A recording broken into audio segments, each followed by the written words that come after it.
L'épisode de cette semaine est une présentation de barbenoire.com. Barbenoire.com, consultez la gamme de produits de qualité livrés à domicile partout au Québec.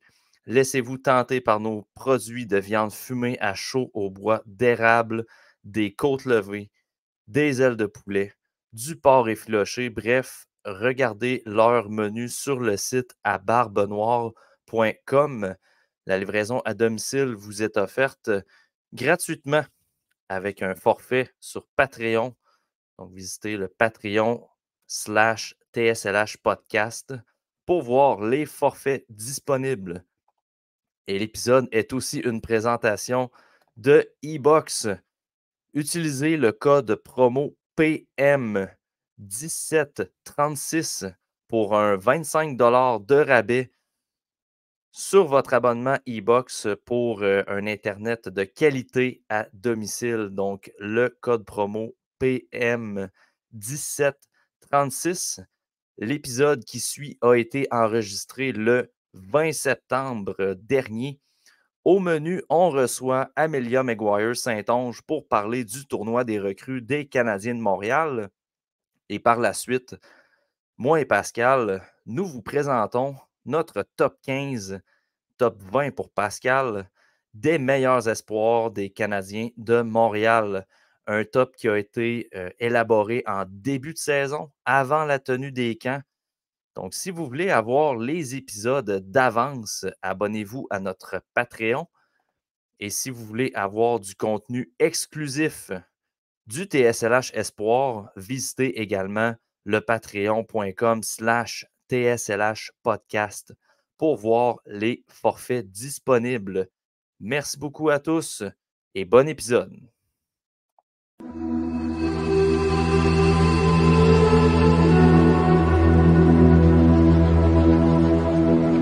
Une présentation de toutsurlehockey.com.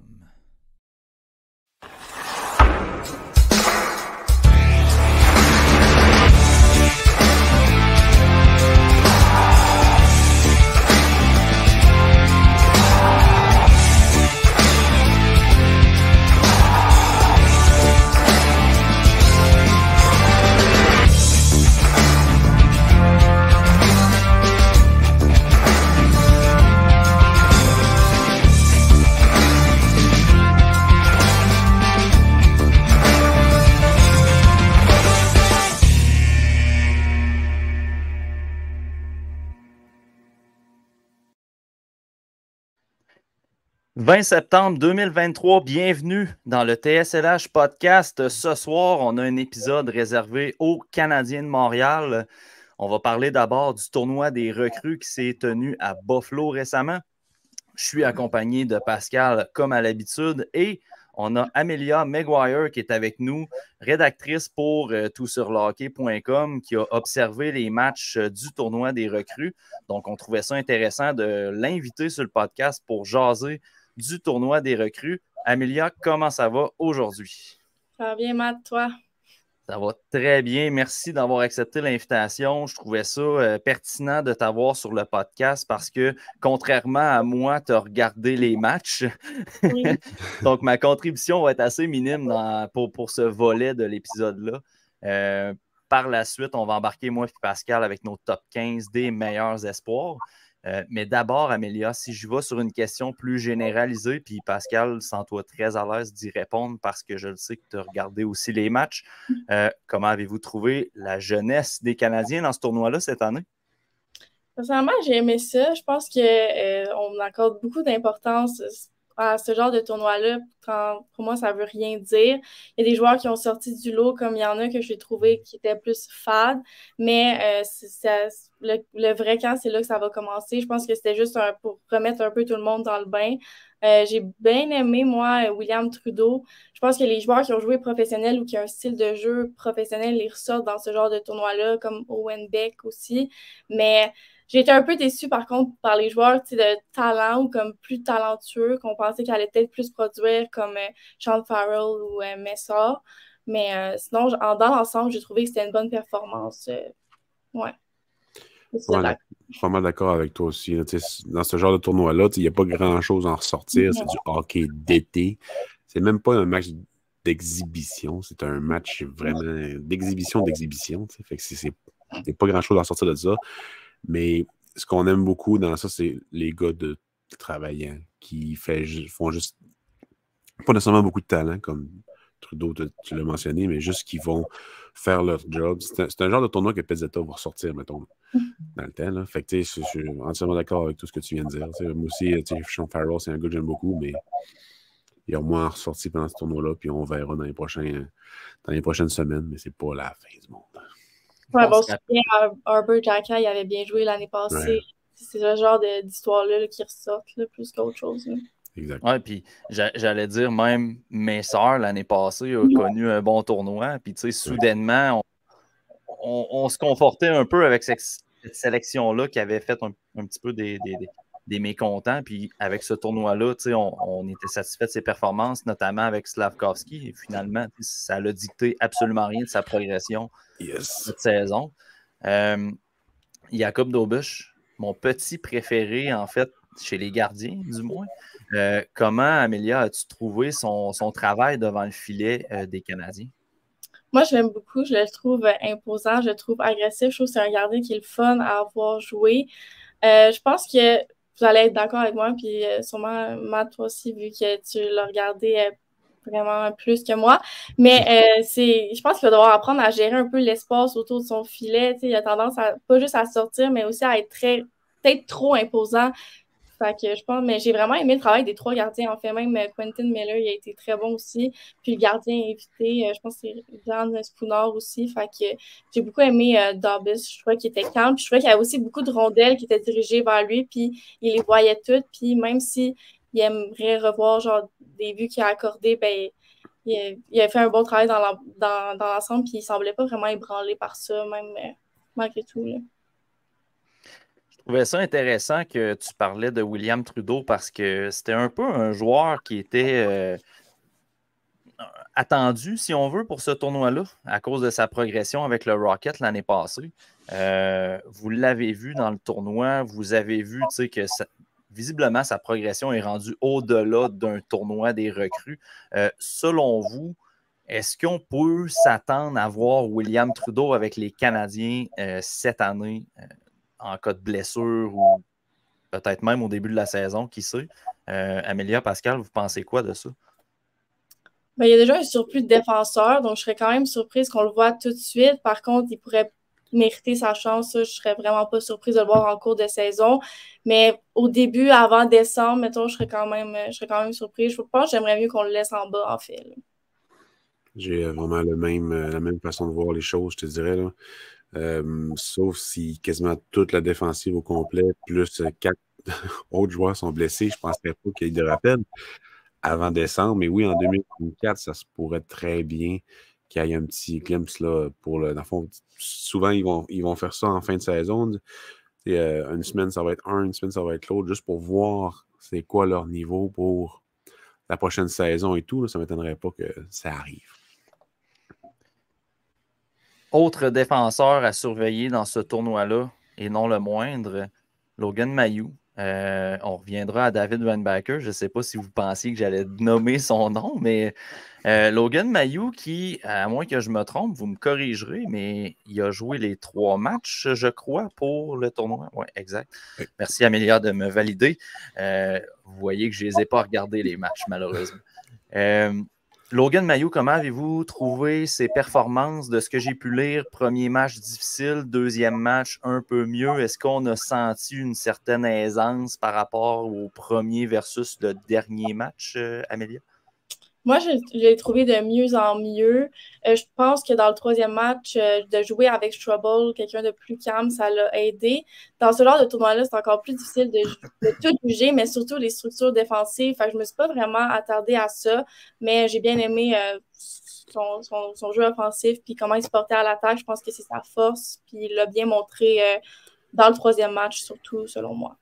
Exact. Puis, ce genre de joueur-là a beaucoup de lacunes en défensive, on le sait tous. Donc, si généralement ton équipe a de la misère dans sa structure défensive, c'est sûr que ça va le surexposer. Et en plus de ça, si on a la misère à la relance et à attaquer, ça va être encore pire pour lui. Il va être mauvais des deux bords. Fait que le premier match, ça a été terrible. Mais les autres matchs, oui, on a vu des points négatifs. Et comme tu as dit, ça a juste été mieux, de mieux en mieux, de mieux en mieux.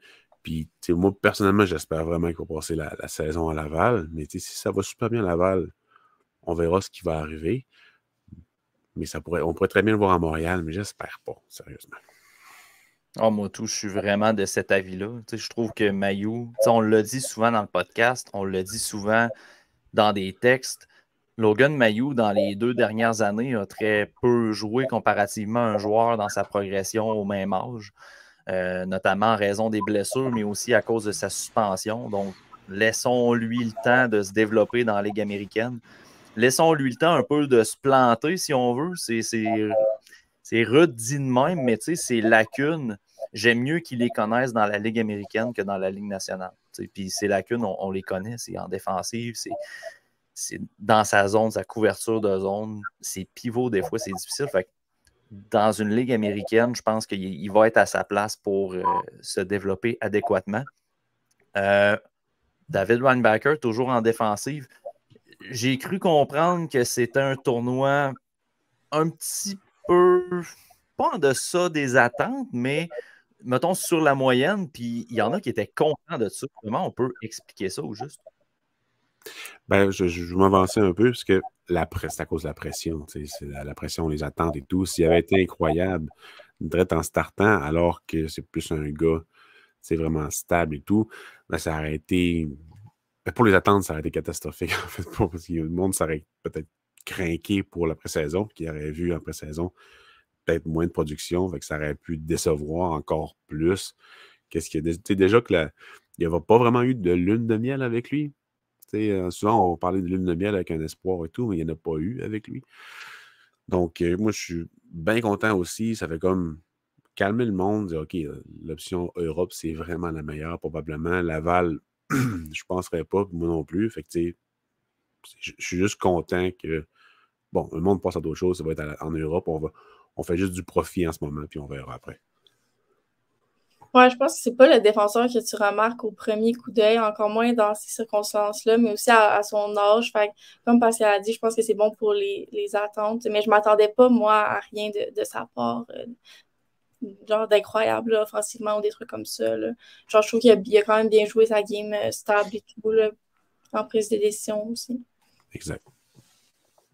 Amélia, tu vas majoritairement, si on veut, c'est déjà commencé depuis quelques saisons, mais tu aimes couvrir la LHJMQ, tu vas continuer à couvrir la LHJMQ pour TSLH cette année.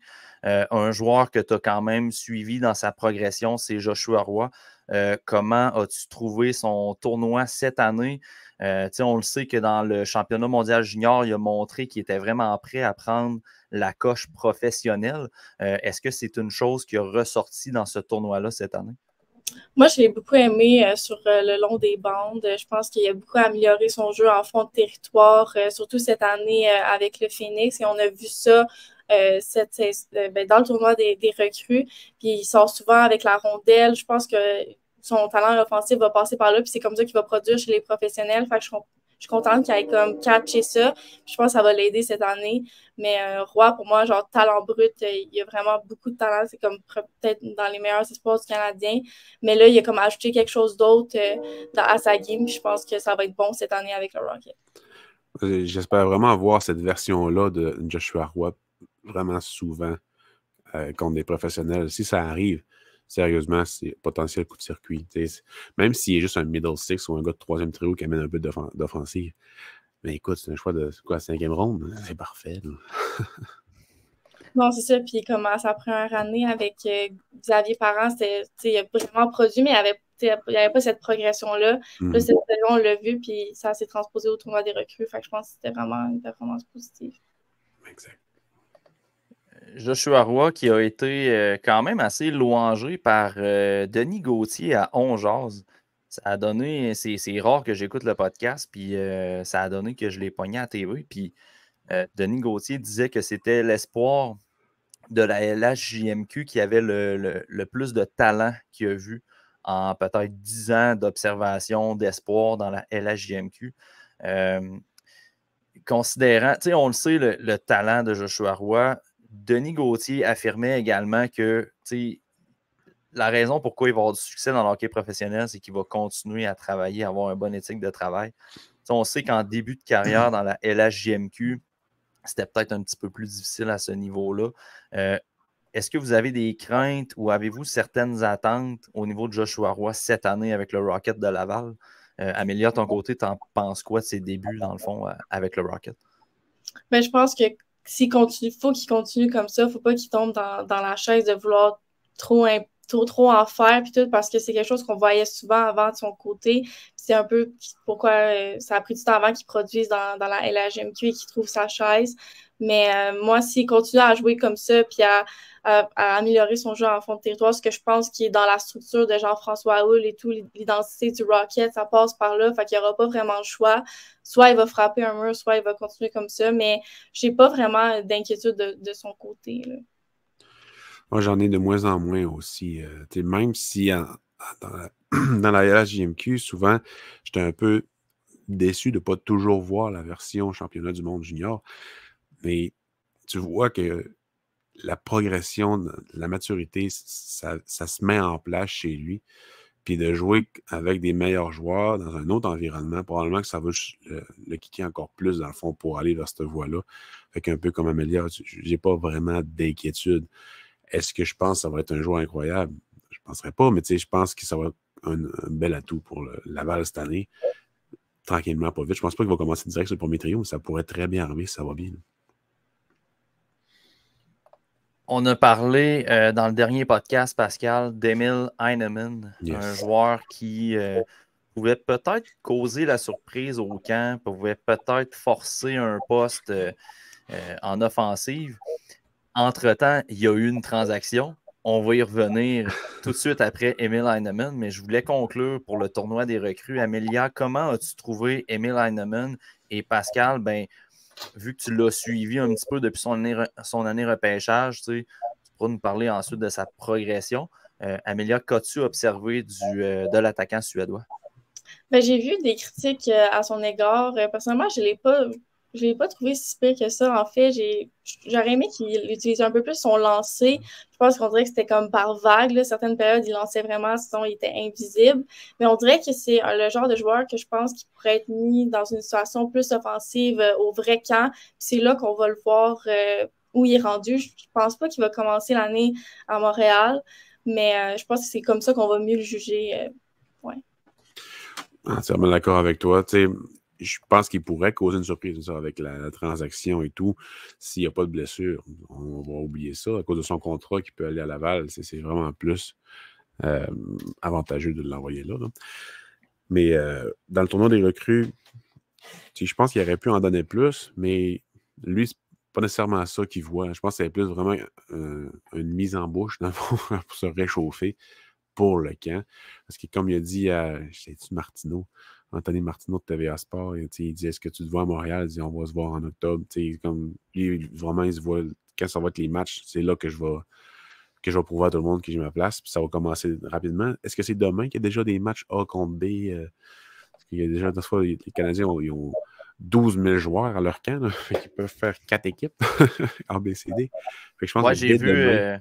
demain, j'ai vu une publication sur le compte des relations publiques du Rocket. Je pense qu'il y a un match intra-équipe demain. J'allais dire au complexe Bell, mais je pense que c'est rendu le complexe CN. Mais je pense qu'il y a un match intra. Souvent, ils sont télévisés. Fait que, on va pouvoir quand même garder ça à l'œil pendant les 2 prochaines semaines. Fait que, ça sent le hockey. On en a glissé un mot, puis je finirai avec ça, avec toi, Amélia. Il y a eu une transaction aujourd'hui. Casey DeSmith qui passe aux Canucks de Vancouver. En retour, le CH reçoit un choix de 3e ronde, ainsi que Tanner Pearson, un gars qui a joué majoritairement à l'infirmerie dans les dernières années. Du côté du CH, on mentionne qu'on voulait aller chercher de l'expérience. Comment vois-tu cette transaction-là? Peut-être au niveau du joueur, mais aussi au niveau de l'impact en général dans l'alignement, ce que ça va créer avec le prochain camp qui s'en vient? j'ai vu qu'il n'était pas à 100% encore, donc ça va être intéressant de voir le camp et tout. Je pense que c'est vraiment un bon asset management encore de Kent Hughes, que ça part de la transaction d'Eric Carson, puis ça devient Tanner Pearson et un troisième choix. Je pense que c'est un coup de dé qui veut absolument rien dire. Il va se battre pour les autres et on va lui faire de la place, mais je pense que c'est un joueur qui va avoir quelque chose à prouver comme les jeunes. Je pense pas que ça va changer quelque chose si on veut mettre un jeune dans l'alignement, mettons comme Heinemann, c'est surprenant. Entièrement d'accord avec toi aussi. Puis, comme ils ont dit cette semaine, aujourd'hui, quand Hughes a dit ça prend des cheveux gris pour montrer la voie aux jeunes, j'ai vraiment aimé l'image, parce que c'est ça pareil, mais surtout dit d'un gars qui est complètement chauve. Là. Mais je suis d'accord avec lui, c'est ce genre de joueur-là qui vient cimenter un peu un top 12, là, dans le fond, comme Gallagher pourrait le faire, comme Armia le fait. Fait que c'est pas de la grosse garnotte, là, c'est juste des joueurs qui entourent un peu le noyau de jeunes, puis la relève aussi. Fait que, ça enlève la pression un peu sur tout le monde. Puis Pearson a déjà prouvé être capable de jouer avec des gars talentueux aussi. Fait que, il peut enlever de la besogne là, pour tous ces jeunes-là. Puis on ne sait pas au deadline, il pourrait apporter quelque chose aussi. Un 4, un 3, un 2, on verra. Ah, effectivement, rendu là, si tu rééchanges Pearson contre un 3, tu vas avoir eu 2 choix de troisième ronde pour Casey DeSmith, qui, à mon sens, n'aurait même pas été réclamé au ballottage, selon moi. Non, je pense pas non plus. Kent Hughes, il se ramasse avec un asset, fait que c'est quand même intéressant comme décision là, au final. Là. C'est sûr que ça enlève un poste à quelqu'un. Mettons, ça pourrait enlever un poste à Heinemann, à mon avis, mais comme on le disait, avec les blessures, les occasions, on l'a vu par les années passées, les occasions vont venir de toute façon. Là, ça permet peut-être de ne pas rusher un jeune vers le haut à la place. Oui, puis je pense que le message, c'est vraiment faites votre place. Vous voulez une place? Allez-y, faites votre place, tassez un vieux. Parce qu'en ce moment, il n'y en a pas de place. Il n'y a pas de chaise. Je vais dire le mot chaise en 6 fois en 3 phrases, comme Martin Saint-Louis. Là. Si tu veux une chaise, il faut que tu voles la chaise. c'est vraiment ça qu'il faut qu'ils visent, les jeunes. Puis, je pense pas que ça va arriver, mais on ne sait jamais. Même Raphaël Harvey-Pinard n'a pas sa place à garantie, alors que vraiment bien joué l'année passée. Je pense qu'il va avoir sa place, mais il n'est pas gagné. Là. Non, exactement. C'est la mentalité qu'il faut avoir, je pense. Yes. C'est juste positif pour les jeunes.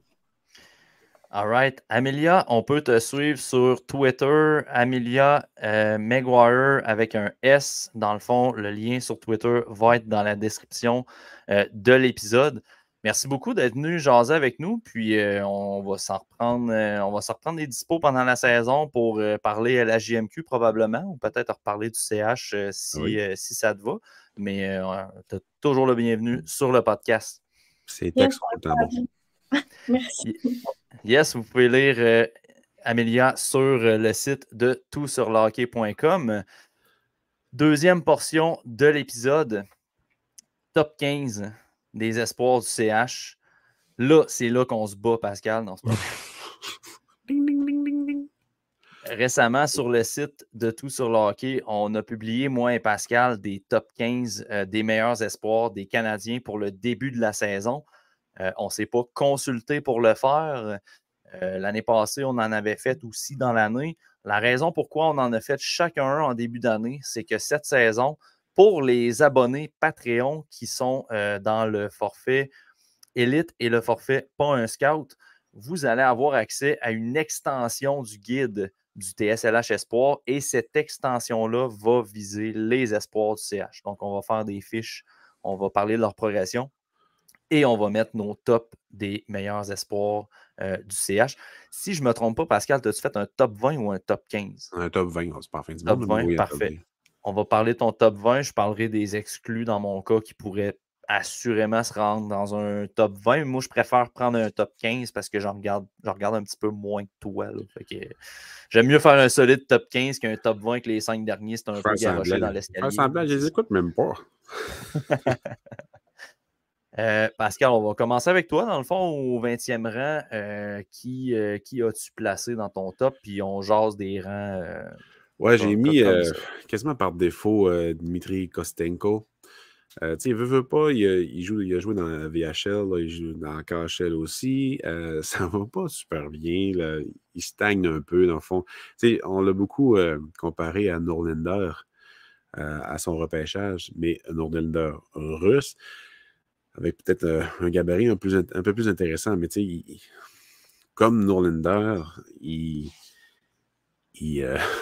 progresse pas vraiment, je te dirais. Même en début de saison, là, c'est encore le même qu'à son année de repêchage. Donc, ça m'a l'air d'un flop pour le moment. Il est 20e parce qu'il a quand même du talent offensif. Mais la production ne vient pas. Bref. Il est 20e. 20e, c'est loin pareil. Là. Ouais. Il est 20e. Je le laisse là. Puis, pas mal sûr qu'en cours de saison, il va être exclu de mon top 20. Là. Mais, par respect pour son talent, son repêchage, je le mets là parce qu'il y a une petite affaire. Mais, bref. J'ai été quand même surpris de voir Kostenko dans ton top tout court, là, parce que, pour mes rapports hebdomadaires, tout ce que j'avais à dire sur Kostenko, c'est qu'il n'avait pas joué ou qu'il avait joué 5 minutes. Donc, c'est ça. Si j'avais joué plus, probablement qu'il n'aurait pas tant stagné. Mais il y aurait peut-être eu plus de. Mais pas en tout. Moi, je trouve ça vraiment frustrant pour ce genre de joueur-là qui a besoin vraiment beaucoup de jouer. Puis qui est pogné en Russie pour des équipes de merde, en fait. C'est pas tant une bonne équipe dans laquelle il joue, puis on rit dans sa face. Fait que ça me frustre pire. 19e rang, Pascal, t'as qui par la suite? On va débouler 20 à 15, puis après ça, à 15, je vais commencer à y aller des miens. Ouais, c'est Petteri Nurmi qui joue cette année sur la première paire en Liga pour une équipe que je me souviens plus du nom. C'est une équipe orange. Je me rappelle plus. C'est pas grave. Puis ça va super bien. Là. Dans le fond, c'est le genre de joueur que, dans le junior, ce genre de joueur-là, il y en a à la tonne. Il est bon partout, il a un bon patin, un gabarit quand même correct. Il n'est pas 100% pas agressif, il n'est pas physique pour une seconde en avant du net. Il joue du bout du bâton, pas parce qu'il manque de vouloir au Kippereux, c'est juste qu'on dirait que c'est pas une option pour lui, c'est pas dans son style de jeu. Fait que il y a ça qui manque, mais pour sortir la rondelle, pour s'évader dans le fond de la pression, il est vraiment bon. En offensive, il garde le jeu en vie, mais ce ne sera jamais un gars offensif. Fait que, pour la Ligue nationale de hockey, il y a moins de risques que Kostenko. C'est pour ça qu'il est plus haut. Mais il est 19e parce que des gars comme ça, il y en a partout. Fait que, il va peut-être jouer à Laval. Mais je pense pas qu'il va jouer dans la Ligue nationale de hockey. Fait que, j'aurais peut-être déjà très bien pu faire un top 15. Parce que c'est pas 20 gars qui vont jouer dans la Ligue nationale de hockey. Mais je déteste pas ce joueur-là. Je le déteste pas le regarder jouer, en fait, parce qu'il joue bien. Très souvent, tu fais comme, c'est un beau jeu, ça. Vraiment un beau jeu. Il a fait une belle évacuation de pression. Il a monté en rondelle, il a fait une belle passe, ça a fait un but. Mais il construit jamais les jeux, vraiment. C'est plus des troisièmes passes ou des quatrièmes passes. La quatrième passe, c'est pas une deuxième passe qui fait un point. Une troisième passe qui n'en fait jamais, mais c'est des points à partir de son territoire. C'est jamais vraiment quelque chose sur l'avantage numérique ou une passe transversale. Fait que, le talent n'est pas de temps là, mais ça demeure un pion. C'est juste que des défenseurs comme ça, tu peux en avoir à toutes les années de repêchage sur le marché des joueurs autonomes. Fait que, si on le compare à Trudeau, Trudeau est meilleur dans quasiment tout. C'est pour ça qu'il va être plus haut dans nos top 15. Exact. Présentement, tu as mentionné 2 joueurs que je n'ai même pas dans mes 5 mentions honorables. Dans le fond, les gars exclus qui auraient pu être dans un top 20. Fait que tu peux continuer avec le 18e. C'est Luke Tuch. Dans le fond, Tuch, je trouve ça vraiment dommage. C'est un gars que j'avais relativement haut là, dans mon top de cette année-là, dans son année de repêchage. Mais c'est un autre gars qui stagne vraiment depuis sa sélection. J'ai pas détesté le fait qu'il a amélioré sa défensive, mais on dirait qu'il est vraiment moins physique. Il est plus rapide. Ça, j'aime bien ça. Il a plus d'agilité. Mais c'est un gars qui était capable de créer des jeux. Il n'en crée plus vraiment. Son échec avant était agressif. Il n'est plus vraiment agressif, mais il est bon dans sa zone. Fait que, j'ai la misère à root for him. J'ai la misère à dire, à encenser sa candidature. J'aime mieux dire Root.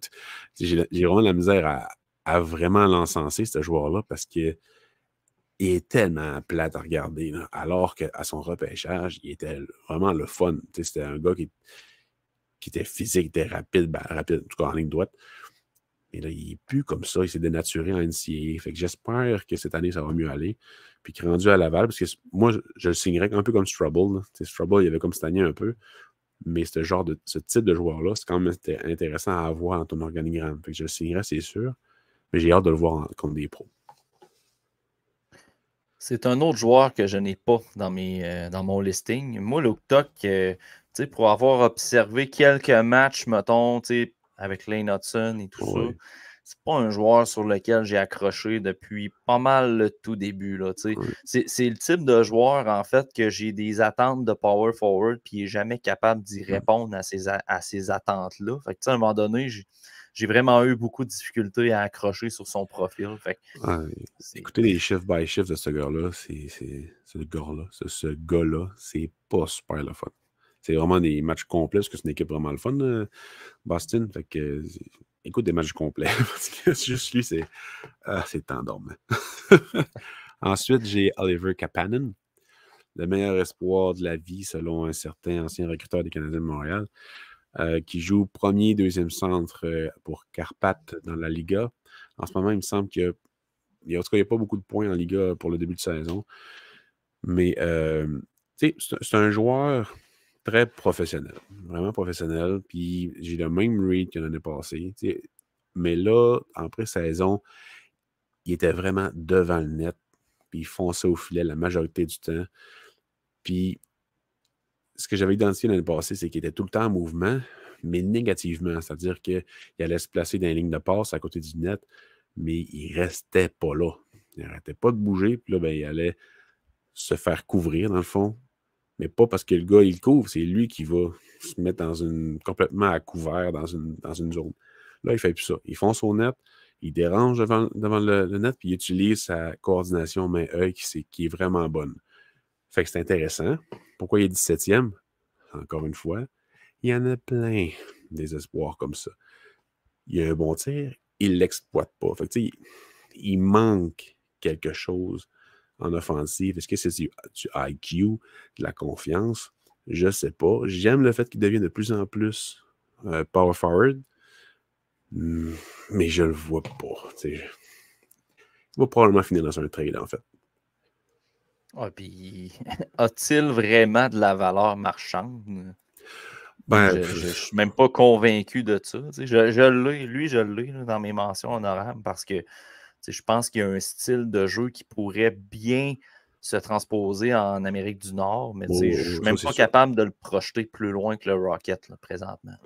C'est pour ça qu'il est 17e dans ma liste. J'ai la misère à le voir plus loin que le Rocket. Puis tu sais, quand je parle de va probablement être échangé, c'est genre dans un trade comme de Smith contre Pearson puis un choix de 3.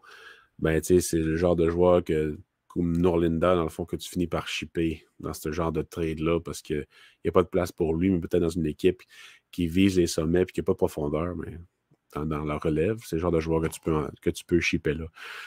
Puis qui peut-être éventuellement, il va jouer dans la ligue 5-6 matchs, mais j'ai de la misère à le voir pour l'instant.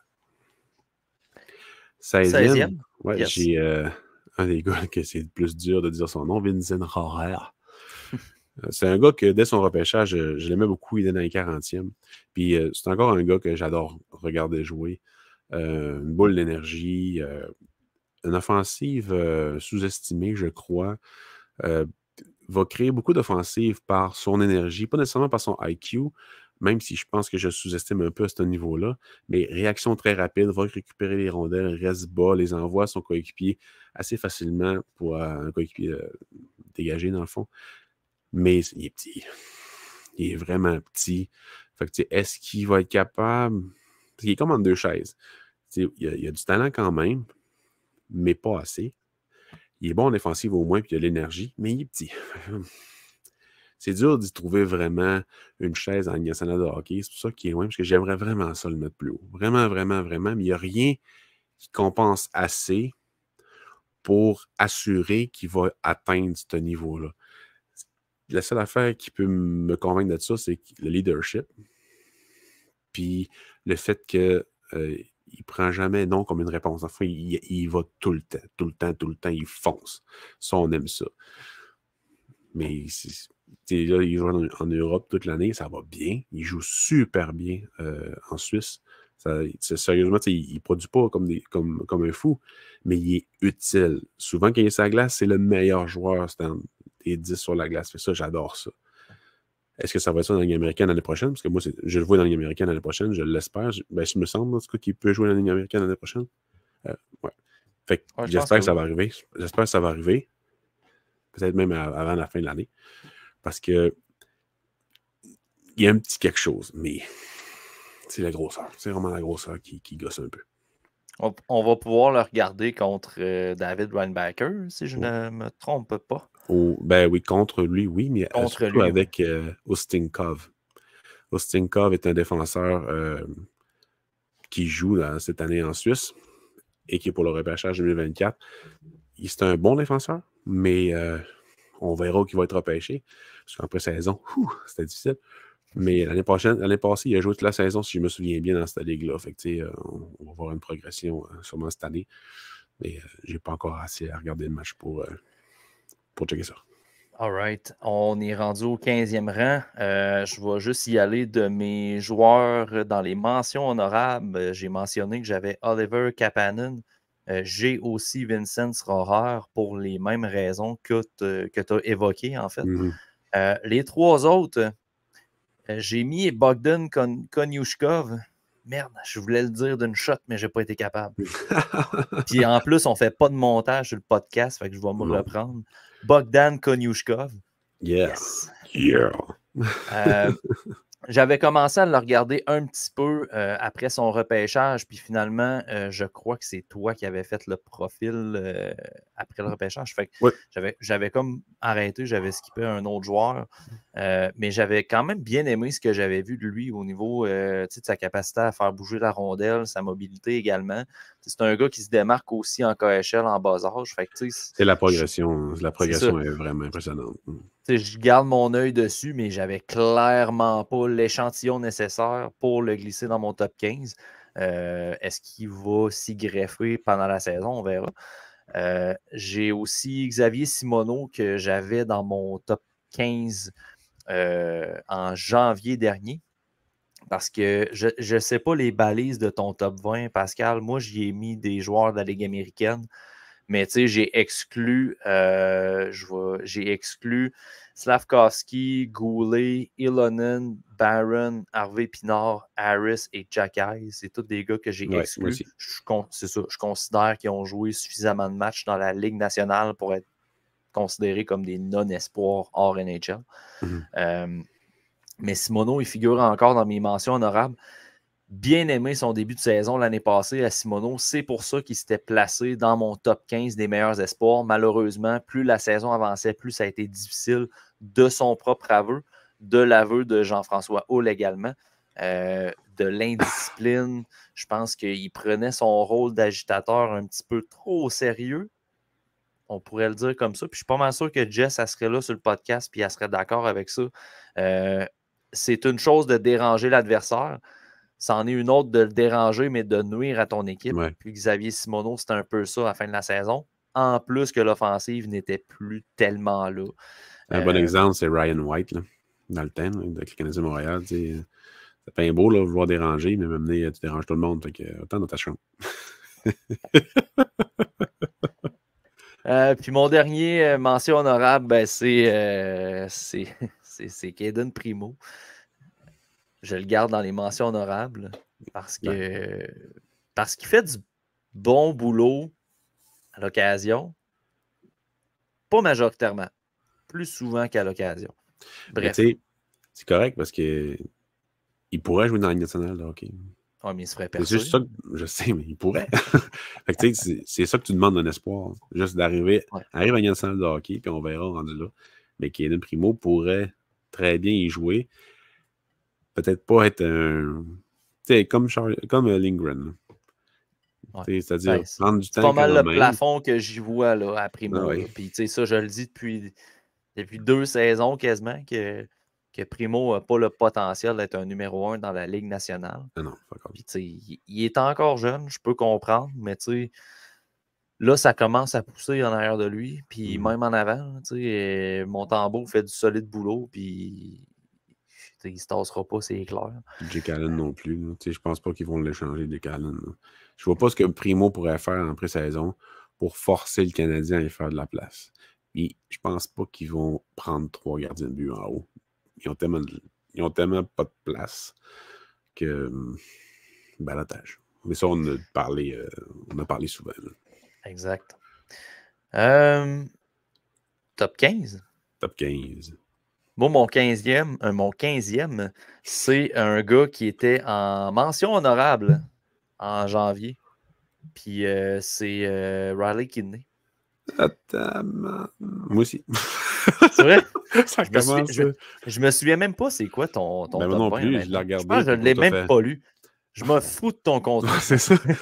Ton contenu, il n'a rien à foutre. Moi, j'avais regardé vite, là, ton top. J'ai dit bon top, parce que souvent, c'est ça qu'on reçoit comme commentaire. Ouais, un bon top. Fait qu'on se fait rire avec ça.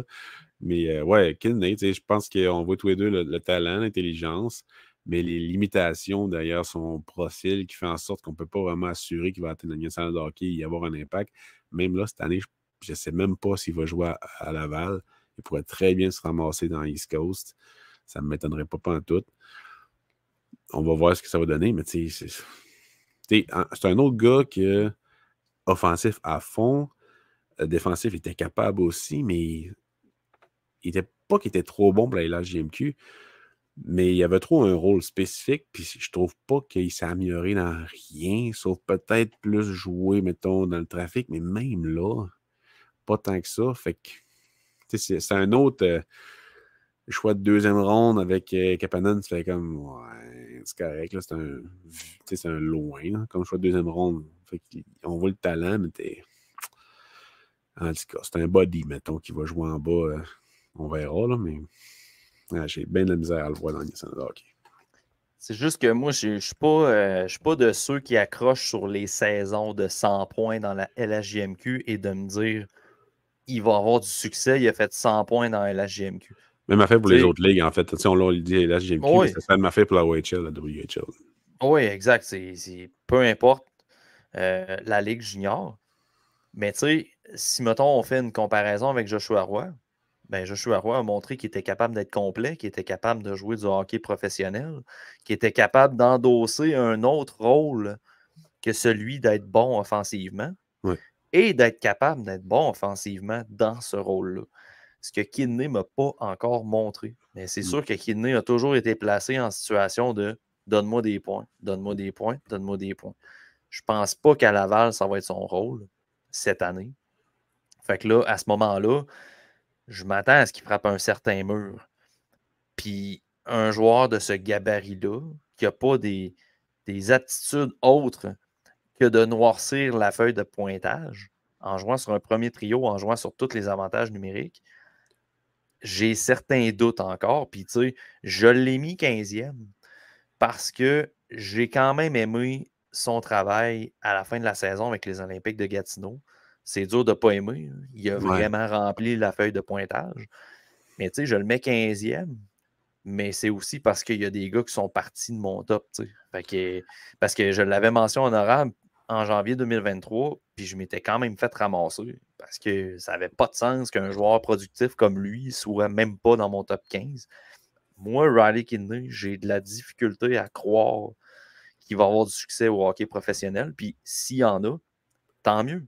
Tant mieux. C'est un choix de deuxième ronde qui se serait développé super bien. Mais j'ai quand même des doutes, pareil.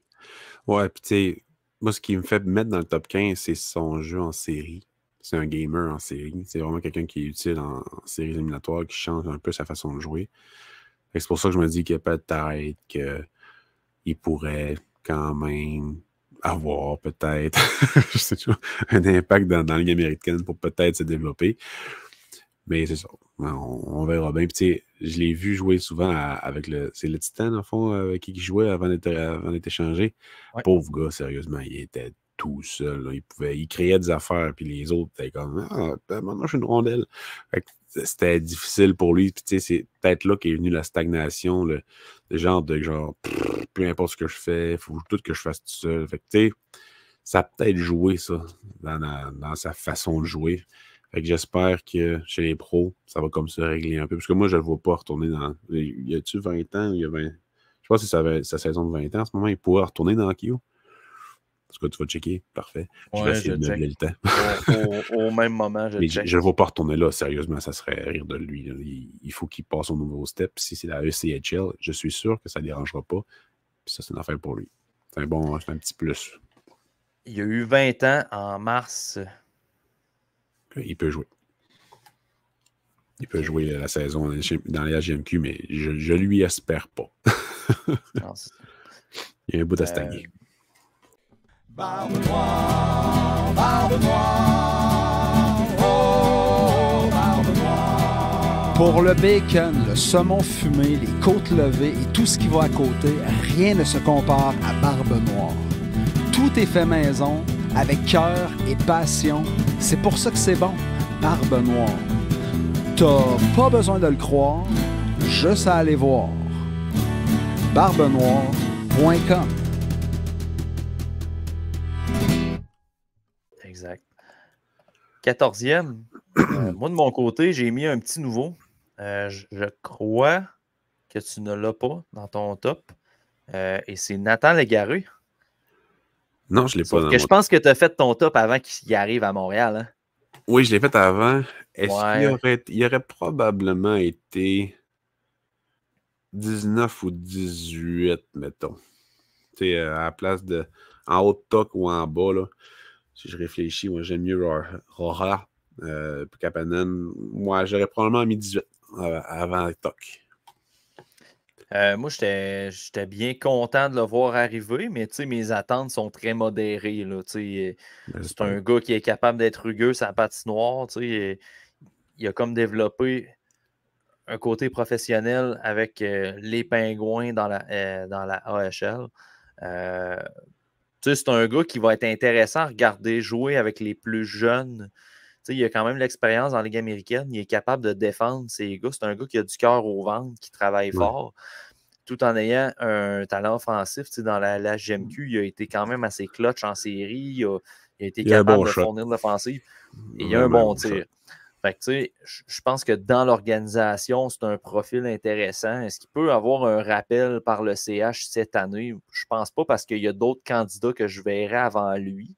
Mais là, il rejoint une banque d'espoir. Il y a quelques options pour monter dans la NHL, contrairement aux Pingouins, que c'était pas le cas. Fait que, avec les Pingouins, j'aurais dit qu'il est peut-être plus sur le bord d'être appelé dans la NHL. Avec le CH, je ne penserais pas, mais c'est un très bon ajout pour le Rocket de Laval, je trouve. Moi j'aime la compétition qu'il amène à Laval parce qu'il arrive là avec beaucoup de jeunes. Puis lui, il amène, oui, de l'expérience, il amène un jeu physique, un bon shot. Il n'a pas eu un rôle très offensif avec Wills-Barry. Ça allait pas super bien au niveau de l'offensive, mais son rôle, c'était pas vraiment ça. Ça pourrait le devenir s'il y a un bon développement. Mais mettons que Kidney, là, il joue dans le national de hockey, mais il faut qu'il travaille plus fort que lui. Puis il faut qu'il soit meilleur en offensive, puis qu'il amène quelque chose en défensive aussi, parce qu'il n'a pas son aspect physique. Puis Légaré, il patine pas mal mieux qu'il patinait avant. Fait que, pour ce genre de joueur-là, pour Rohrer, pour Méchard même, d'avoir ce gars-là à côté de toi, c'est comme... Il n'est pas aussi talentueux que moi, talentueux. Il n'est pas tout autant offensivement talentueux que moi, mais il va probablement avoir son rappel. Fait que, c'était comme le genre d'histoire ou bien de profil qu'un jeune peut regarder puis en donner un peu plus parce que c'est comme un barème. Il faut que je donne plus de tout parce que je n'ai pas ce que lui a dans le divers. C'est que j'aime vraiment... Mitchell Stephens, après ça, Bourque, ils s'en foutent, là. Il n'ira pas dans le national de hockey, eux autres. Fait que, les jeunes, oui, ça les aide, ça leur enlève de la job, de la pression offensive, mais tu as Légaré qui va amener des affaires, mais qui est quand même sa chance. Fait que, j'aime ça que ce genre de joueur-là s'amène à Laval. Ouais, le genre de joueur qui pourrait traîner vers le haut la progression des autres. Là, exactement. qui rehausse, dans le fond, la course à un poste. Puis, tu en sais, haut, effectivement. Ilonen, là, il regarde les Gary, mettons, là. Puis, tu sais, je suis plus rapide, j'ai un très bon shot, j'ai prouvé plus offensivement, mais je suis vraiment pas aussi physique que lui, même si je suis capable d'absorber les plaqués puis tout. Fait que, tu sais, tu fais comme la regarder, tu fais comme, ouais, c'est un 4e trio, Ilonen, plus ou moins. Mais Légaré, il peut y aller. Fait que, tu sais, il faut qu'il voie ça aussi, le jeune. Fait que, je sais pas, j'aime ça. Et voilà. Au 14e rang, t'as qui, toi, Pascal? J'ai Konyushkov. Ok. Pour être plus haut, mais ne veut pas, il mesure genre 5 et 11. Mais écoute, il joue premier. Aujourd'hui, il a fait 3 points dans la KHL. En fait, c'est 3 jeux de genre, il y a un tir au filet, je swipe la puck, je dégage, ça fait une passe, puis en fin de compte, ça fait un but. Puis son but, c'était dans un filet désert. Il a dégagé la puck par la bande, puis ça a donné un ricochet. C'est pas 3 points, pas 3 jeux incroyables, mais il est vraiment efficace. Puis quand j'ai commencé à le regarder jouer l'année passée, après la sélection, parce que je ne le connaissais pas, là, je ne fais pas semblant que je le connaissais, c'est un gars que j'étais allé donner les matchs, puis je pense que c'était 4 au début, 4 au milieu, puis 4 à la fin de la saison. Puis la progression, c'était vraiment, vraiment, vraiment intéressant. Fait que je comprends pourquoi il a été repêché. Surtout aussi loin. 4e ronde, je me souviens bien, il n'y a rien là. Il joue première paire. Il a commencé dans le bas de l'échelle, puis là, il jouait première paire, puis il joue encore première paire cette année dans une équipe Torpedo qui font jouer leurs jeunes à fond. Si tu as un jeune dans le KHL, tu veux qu'il soit pour Torpedo. Sérieusement, là. C'est Igor Larionov, puis en plus, c'est un ami de Martin Lapointe, des Canadiens de Montréal, fait qu'ils le connaissent sûrement vraiment bien. Oui, il est signé pour 3 ans, mais il va jouer première paire. Il va avoir sa chance après son contrat, puis on verra si ça y tente. Là. Fait que, je comprends le guess, je le mets 14e, parce que je le vois de 3e paire, parce qu'il n'est pas assez offensif, il n'est pas physique, mais il a un bon patin, une bonne évasion, transport la rondelle, ça va bien. Mais tu sais, c'est comme Victor Mété-Russe qui va, lui, se développer au lieu d'être rushé dans le national de hockey. Tu sais, 3e paire, moi, bien content, 4e ronde. Mais j'y vois pas plus, mettons. Torpedo, c'est un peu le Roglet de la SHL, mais dans la KHL. Roglet, ouais, c'est ça, c'est exactement ça. C'est ça qui est le fun, dans le fond. Moi, mettons le Dynamo de Moscou, ben, le Red Army, l'armée rouge, c'est comme, il était rappelé 30 secondes. Puis l'équipe dans MHL a joué cette journée-là, c'est comme, tabarnouche. Grosse journée de développement ratée à mes yeux, même s'il y a plusieurs acteurs dans le domaine qui disent que s'entraîner avec l'équipe KHL, c'est pas en tout du développement raté. À mes yeux, oui. Mais je connais rien là-dedans. Ouais, la KHL, c'est pas une ligue de développement. Fait que, non, de performance. Ils n'ont aucun compte à rendre par rapport à ça. Exactement. Ben, la SHL et la Liga non plus, mais la SHL a une petite tendance vers le développement. Tant mieux. Peut-être parce qu'ils récupèrent plus de joueurs, tu sais. Ils sont repêchés dans leur équipe. Ouais, ça, c'est un autre débat. 13e, j'ai Philippe Mézard. Méchard qui ouais, c'est bas. Qui a droppé pas mal. Là. Oh, ouais, c'est bas. Il était 6e en janvier. Janvier 2023. 6e. Je l'ai descendu 13e. Honnêtement, je m'attendais à ce qu'il baisse dans mon top. J'ai pas aimé sa progression. J'avais même pas des grosses attentes envers lui et il m'a déçu. Moi, je trouve que, en tout cas, mes attentes étaient qu'il se prépare au hockey professionnel, qu'il se salisse le nez encore plus, puis qu'il développe encore plus pas juste son flair offensif, mais d'aller chercher les espaces là où ça va se marquer des buts dans la Ligue américaine. Puis ça n'a pas été fait l'année passée dans les matchs que j'ai regardés. J'ai pas aimé sa saison l'année passée. Puis, ben, quand je faisais mon top, il y a plusieurs joueurs que j'ai mieux apprécié leur progression. Fait qu'à chaque fois, il descendait. Là, je regardais les joueurs, puis lui, je trouve qu'il a plus progressé l'année passée. Méchard, il va descendre. Puis là, ça s'est freiné au 13e, dans le fond. Ouais, tu sais, moi non plus. Ce qui m'énerve, c'est qu'en pré-saison, c'était un match préparatoire avec les Canadiens, puis dans le tournoi des recrues, ça allait super bien. Il jouait dans le trafic quand même, il prenait les bonnes décisions, et il se mettait pas mal moins à risque que Slavkovski pouvait le faire, mettons. Puis quand il est retourné, quand il est allé dans la OHL, en fait, je m'en reparlerai plus tard. Quand il est allé dans la OHL, il est revenu un peu avec ses anciennes amours de périphérie. Tu sais, il est quand même utile en périphérie parce qu'il peut créer son offensive, mais il a vraiment un bon tir, Mesar. Puis il n'est pas capable de l'utiliser convenablement dans la OHL. Fait que j'ai eu beaucoup de misère avec ça aussi. Je n'ai pas abandonné sur lui. Ça fait juste un an qu'il est repêché. Non plus, là, par exemple. Ça fait un an et quelques mois. Non, je sais que tu n'as pas abandonné. C'est ça demeure 13e. C'est pas mauvais. C'est juste qu'il déçoit un peu. Puis moi, ce qui me gosse un peu, c'est qu'on dirait qu'il faut que le Canadien le convainque des affaires. Mettons, il dit, mais moi, c'est soit là, mais j'espère jouer dans la Ligue américaine. Il joue un match. Ouais, non, je suis 2 ans avant de jouer Montréal. OK, tu sais que dans 2 ans, tu vas être prêt. OK. Il va jouer dans OHL. Il n'est pas super bon. Là, il se fait poser la question, c'est où tu vas jouer cette année? Ben, on m'a dit que j'allais jouer dans la Ligue américaine. C'est comme, ouais, mais ça t'est pas dû, ça. Faut que tu travailles pour. Fait que démontre que tu peux jouer là.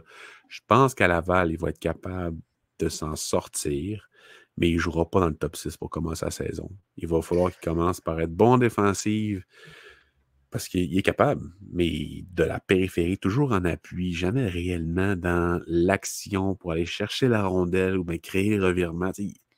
Il manque un petit peu de ouf. Il manque un petit. Il est tellement petit, c'est un peu normal. Mais en tout cas, c'est ça. Fait que, est-ce qu'il va jouer au centre cette année? Il y a beaucoup de centres à Laval, donc j'ai des gros doutes. Ça pourrait arriver, mais des gros doutes. Fait que moi, il est 11e en fait. Il a droppé aussi pendant la saison dans mon top. Puis c'est ça, c'est juste pas le goût amer de sa sélection par rapport à Lambert et Kulich. C'est ça, une fois que tu l'as dans l'organigramme, tu t'en fous de ça. Faut pas que tu regardes les autres, ça te fait juste te choquer. Faut que tu regardes, OK, lui, sa progression, c'est quoi? Mais sa progression, il n'y en a pas. C'est ça. Pour suivre le Rocket, depuis les séries, là, 2 ans. L'année passée, on a couvert le Rocket vraiment de proche, jusque dans les vestiaires, les points de presse, en étant média. Ça va être encore le cas cette année avec Jess. Pour suivre le Rocket et de voir aller Jean-François Houle, comment il coach et quelle est sa philosophie derrière le développement qu'il veut imposer avec le Rocket. Il ne faut pas se surprendre cette année si Philippe Méchard skip son tour à quelques reprises. Ça pourrait très bien arriver. Jean-François Houle, c'est un gars qui aime l'effort, qui aime l'éthique de travail, les joueurs en périphérie qui ne s'impliquent pas, souvent sont pénalisés. Puis, sauf que d'un autre côté, là, ça, c'est plus dans sa philosophie, mais d'un autre côté, il donne quand même la chance aux très jeunes joueurs de jouer parce que, je veux dire, Norlinder est un bon exemple. Mathias Norlinder aurait pu passer quelques matchs sur la galerie de presse et il a continué de l'utiliser. Sauf que quand c'était le temps de donner des opportunités à des défenseurs, ben Norlinder n'en avait pas. C'était Trudeau qui les avait. Fait que, puis pourquoi Trudeau les avait? Parce qu'il y avait un bon éthique de travail. Il travaillait fort dehors et sur la glace et il jouait en conséquence. Fait que si Méchard n'est pas capable de prouver qu'il peut répondre à ces attentes minimales-là envers le coach, on pourrait être un peu déçu de son temps d'utilisation dans la Ligue américaine cette année. Puis tu sais, il y en a, là. Il y en a des joueurs dans la Ligue américaine cette année pour les Canadiens. Oui, ça va se battre, là. Ça va se battre pour des postes à Laval. Là. Il va avoir une bonne camaraderie. Il va rester avec le Slavkovski à Laval, en tout cas, Montréal-Laval, peu importe. Moi, je viens du Saguenay. Demande-moi pas c'est où Laval par rapport à Montréal. Vous pouvez rire de moi, ça ne me dérange pas. Rive-Nord. J'ai Google Maps. Mais tu sais, il va falloir qu'il se batte. Puis est-ce qu'il y a le caractère pour? J'espère que oui. J'ai hâte de voir ça de lui. J'ai hâte de voir là. J'ai vraiment hâte de voir Laval jouer comme beaucoup de monde, là, je crois. Mais c'est ça. Il va falloir qu'il prenne exemple sur un gars comme Trudeau, un gars comme Condotta, qui a pris sa place dans l'équipe et qui ne la donnera pas. Là. Fait que j'ai bien hâte de voir comment il va répondre. Ouais, la saison du Rocket va être le fun à couvrir cette année. Oui, Jess Honnêtement, Horowitz, je pense que l'accréditation de TSLH prend tout son sens cette année, encore plus, avec tous les espoirs qui vont être là. Mm. Ça va être le fun à suivre. On va sûrement inviter quand même assez souvent Jess pour parler du Rocket, pour avoir des segments comme on a fait avec Amelia, là. Sûrement bientôt, en fait, là, parce que elle les suit, elle leur pose des questions, elle fait un très bon travail. Elle fait beaucoup de textes aussi sur Laval, donc ça va être un bon atout à exploiter pour nous au podcast. Exact. Au 13e rang, t'avais qui, toi, Pascal? J'ai Trudeau.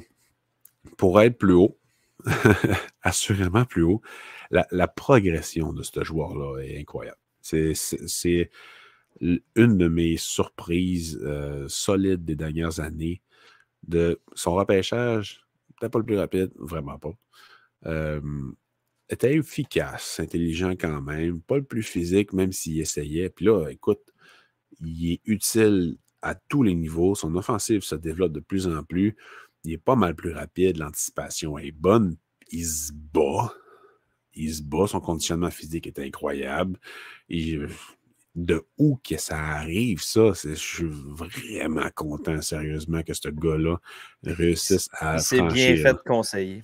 Ouais, c'est sûrement. C'est ça pareil. Le CH lui a dit en arrivant au camp de développement, puis c'est lui-même qui l'expliquait. Si tu veux faire ta place, il va falloir que tu joues physique. La Ligue américaine, c'est une ligue encore plus physique, encore plus rapide. Fait qu'il faut que tu améliores ton patin et ton jeu physique. Calvaire, il a pris le message, puis pas à peu près. C'est un message galvaudé. Tous les espoirs se font dire ça vraiment souvent, mais pour un défenseur de son style qui n'amène pas beaucoup d'offensive ou d'affaires de même, c'est encore plus important. Trouble, c'est exactement ça. C'est un gars vraiment un gars très, très, très rapide qui prend des bonnes décisions défensives puis qui a un bon petit qui est physique. Puis Trudeau est en directe compétition avec ce gars-là, mais Trouble, au moins, il peut jouer à droite pas mal. Là. Mais tu sais, il est rendu quasiment un exemple pour Trouble. Il peut être quasiment un modèle pour lui. Fait que, je suis vraiment impressionné de Trudeau, puis je pense qu'il n'y a personne qui peut parler contre lui pour atteindre la 3e paire de défensive des Canadiens de Montréal d'ici 2 ans. Parce que sa progression continue non-stop, puis je ne le connais pas personnellement, mais j'ai vraiment l'impression que même le côté leader va venir. Il y a eu le C, je pense, pendant le tournoi des recrues. Il me semble que c'était un C au premier match. Un C, ouais. C'est pas pour rien. Je le sais. Puis c'est pas pour rien.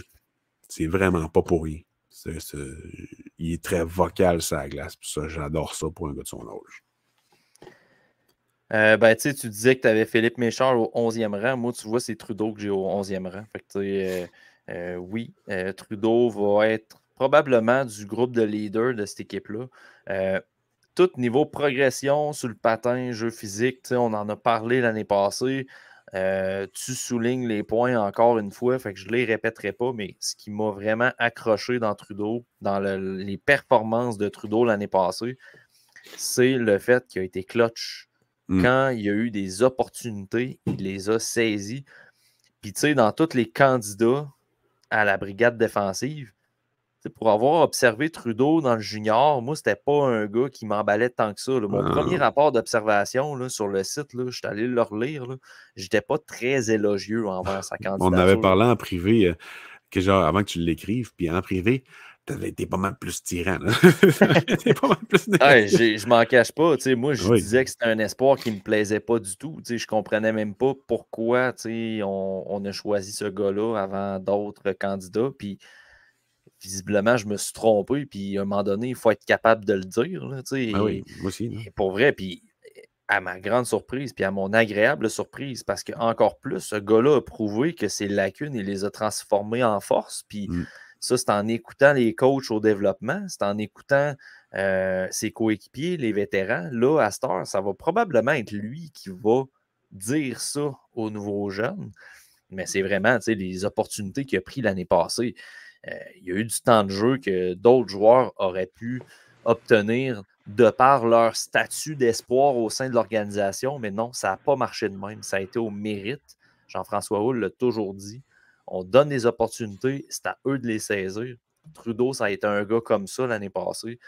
Puis ça m'a vraiment plu à voir. Puis j'espère vraiment que ça se poursuive encore cette année. Il y a eu un très bon tournoi des recrues, fait qu'on peut penser que ça va se maintenir encore. Là.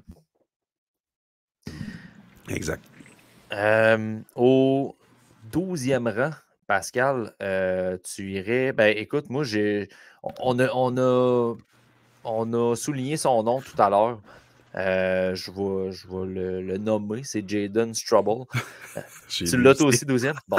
Ben, On va se battre. Aujourd'hui, on se bat. Ben, non, c'est ça, finalement. On est d'accord sur tout. Mais c'est là qu'on pourrait peut-être en discuter. Je trouve ça intéressant que tu mentionnais que Struble pouvait s'inspirer de Trudeau, mais tu le places avant dans les meilleurs espoirs que Trudeau. Oui. Et moi, c'est complètement l'inverse. Moi, j'ai trouvé que Trudeau était peut-être un peu plus en avance que Struble, légèrement, ce qui a fait en sorte que Trudeau est 11 et Struble est 12, moi, dans mon cas. C'est à cause des qualités athlétiques naturelles de Struble. Ce qui a beaucoup nuit à Struble, c'est les blessures. Puis un rôle merdique dans une équipe qui ne me plaisait pas à Northeastern. Puis quand je l'ai vu à Laval, j'ai vraiment aimé ce que j'ai vu. Fait que c'est un gars, si je me souviens bien, que j'avais même pas dans mon top 15. Il me semble que j'avais passé dans mon top 12, moi. J'avais passé le matin avec GC. Puis je l'avais dans mes mentions honorables, dans le fond, parce qu'il m'a demandé un top 12. Puis je l'avais 13 ou 14, si je me souviens bien. Puis là, ben, je l'ai 12e. Parce que le physique, le patin, décision défensive. Encore de la misère en offensive. Il y a un bon tir, mais je pense que Trudeau est plus complet que lui. Mais je pense que le potentiel de Struble est plus élevé pour la nationale de hockey. Mais tu sais, ces deux gars-là vont se battre tous les deux. Constamment. En tout cas, il y a tellement des défenseurs gauchers. T'as Engstrom qui va arriver, t'as Hudson, t'as Nurmi, t'as Kostinko. Il y en a vraiment beaucoup, des défenseurs gauchers. T'as Jekai, t'as Harris. Il y en a là-dedans qui n'atteindront pas la nationale de hockey. Mais Struble et Trudeau, j'adore leur chance. Trudeau par le travail, puis Struble par le talent, puis le corps grec. comme Marc Benjamin disait. The Greek God. The Greek God. Fait que, tu sais, je l'ai mis avant à cause de ça. C'est un choix de deuxième ronde aussi. Ça aide un peu l'évaluation, mais tu sais, quand il est arrivé dans la ligue, il était déjà bon. Fait que c'est ce que j'ai aimé, mais il n'y a pas la progression de Trudeau. Fait que c'est vraiment deux joueurs que j'ai de la misère J'ai vraiment eu de la misère à placer. C'est pour ça qu'il y en a un qui est 12, l'autre est 13, là, qui est 13. Fait que j'aime bien le débat entre les deux. Puis on pourrait même mettre Jekai aussi dans le panier, là. T'sais, oui, Jekai, on l'aime beaucoup, c'est un gars physique, capable de jouer dans la nationale de hockey, il est en avance sur son développement. Mais est-ce que Struble et Trudeau pourraient être meilleurs dans le long run? Ça pourrait arriver. Je pense que je mettrais Trudeau, Jekai, Struble, mettons, si tout va bien dans leur développement. Mais le facteur de risque me fait mettre Struble avant Trudeau pour l'instant. Je pense que les décisions offensives de Trudeau sont meilleures que Struble et Jekai. Fait que je pencherais aussi sur ce que tu as avancé. Tu vois, moi, je regarde mon top en même temps. En janvier 2023, j'avais Struble 14e. J'avais Trudeau 13e. Fait que je suis quand même assez régulier là, dans mon évaluation. Puis, tu sais, Struble, on n'a pas beaucoup d'échantillonnage dans la ligne américaine de hockey. Cette année, mais l'année passée, mais l'année passée, quand il est arrivé avec le Rocket, ça a donné, j'étais là à son premier match. Puis après ça, est venu les séries. Fait qu'en fin de saison, j'y allais un petit peu plus souvent. Je regardais les matchs à domicile également, chez nous, dans le fond. Puis j'ai vraiment aimé son travail. Pour vrai, c'était un des... Je dirais pas un des seuls, mais quand même un des rares défenseurs à faire le ménage en avant du filet comme il faut. C'est tellement rendu rare. Là. Je ne sais pas si vous vous rendez compte à quel point, quand on regarde, j'ai vraiment la misère avec avec mes voyelles avec une console. Quand on regarde beaucoup d'hockey junior, puis qu'on voit un espoir qui fait un vilain plaisir à ramasser le monde, puis à avoir même limite de l'indiscipline devant le net ou le long des bandes, ça fait du bien. Vraiment du bien. Surtout en Europe, alors que souvent, ils vont ramasser des pénalités à cause de ça. Là. Fait que, tu sais, Struble, c'est ça. C'est vraiment ça qui est plaisant pour la nationale de hockey. Jacky le fait aussi, mais je sais pas. Il y a quelque chose chez Struble qui est intéressant aussi. Tu sais, je te dirais que même au-delà du fait de ramasser les joueurs, c'était surtout de ramasser des rebonds en avant du filet puis de les diriger dans les coins. C'était aussi, tu sais, c'était rare qu'ils se faisaient boxer out. Là, tu sais, les joueurs en avant du filet qui essayaient de se libérer de sa couverture, souvent, ils allaient les rechercher. Tu sais, j'ai vraiment aimé Struble, comment il s'est adapté à la Ligue américaine. Oui, l'échantillon est petit, mais j'ai trouvé que sa réaction face à ce calibre de jeu-là est intéressant. Il faut dire qu'il est rentré dans une période où le Rocket se battait pour les séries et qu'il a joué le match suicide, la série suicide. Ouais. Fait que, la pression était là et tout ça, puis il n'a pas semblé impressionné de ça. Fait que ça, c'est vraiment intéressant pour cette année, justement. Ça va être une belle saison. Oui. Oh, oui. 11e, tu disais que tu avais Philippe Méchard, G. William Trudeau. Côté Méchard, est-ce que tu avais autre chose à rajouter? Je pense que Trudeau, on a quand même assez parlé. Ouais, Méchard aussi, on a vraiment pas juste effleuré le sujet, on a quand même parlé pas mal. T'es 11e, c'est dans un top 20. Ça demeure un gars que je vois possiblement atteindre la nationale de hockey. Mais est-ce que je suis content de sa sélection? Non. Mais tu sais, je l'avais... Si je me souviens bien, je l'avais autour de 50. Là. 51 ou 48, là, je ne me rappelle plus. Je me mêle avec un autre espoir, là, mais il était dans ces environs-là. Fait que, quand il est sorti 26e, j'étais en live à la radio au BPM 91.9. Puis j'étais comme... Au début, il avait comme dit la Ligue élite de... Et je pensais que c'était Lambert ou bien Coolidge. Non, c'est méchant. En tout cas, on verra. On verra. Moi, Philippe Méchard, je l'avais 44e dans ma liste. Fait que je n'étais pas si emballé que ça quand ils ont sélectionné le joueur. Je pouvais comprendre la sélection, mais j'étais pas si emballé que ça. 48. 48.